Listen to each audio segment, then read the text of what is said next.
We end today a period of ill fortune, and India discovers herself again.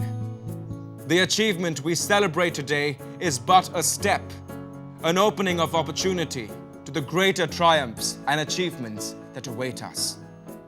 Are we brave enough and wise enough to grasp this opportunity and accept the challenge of the future? Mahatma Gandhi. It is not difficult to understand the simple principle of non-violent non-cooperation. First, we may not bend the knee to an aggressor or obey any of his orders. Second, we may not look to him for any favors nor fall to his bribes, but we may not bear him any malice nor wish him ill. Third, if he wishes to take possession of our fields, we will refuse to give them up, even if we have to die in an effort to resist him. Fourth, if he is attacked by disease or is dying of thirst and seeks our aid, we may not refuse it.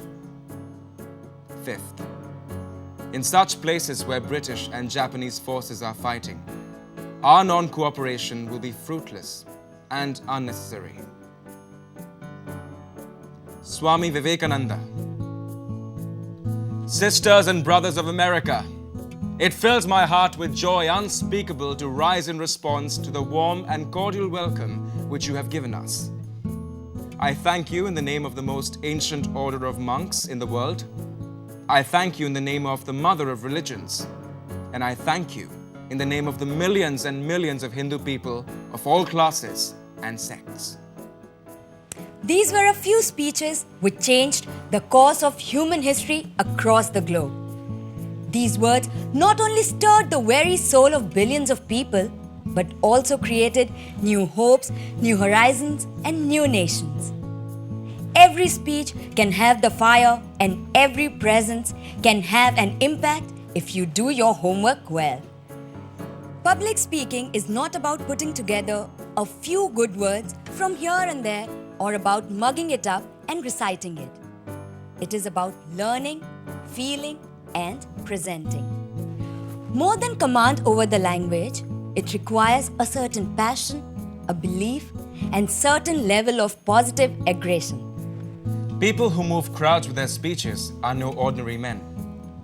They can change the course of history. They can change the course of their company, state, city, or country.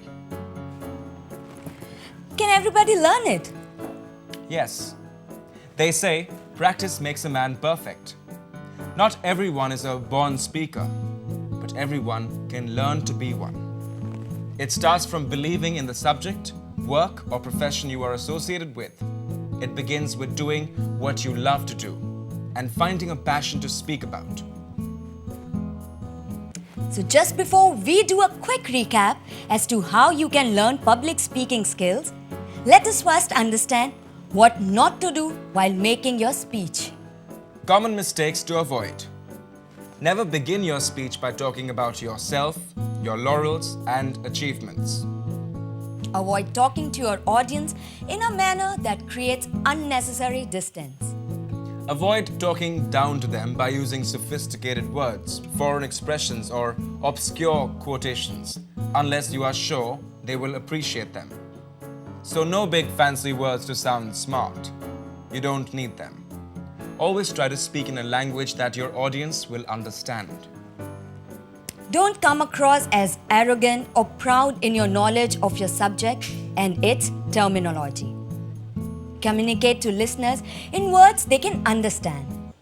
Do not make excuses or comments about the fact that you have never presented before. Never speak if you do not know what to say. Remember that you are the expert. Learn how to control the use of, you know. Saying nothing is better than saying, If you have been allotted time for your speech, make sure you finish on time. A recap. How do I start? What you speak and how you deliver it depends on two important factors. The occasion. The content of your speech, the duration, and the tone will be dictated by the occasion or will mean an entirely different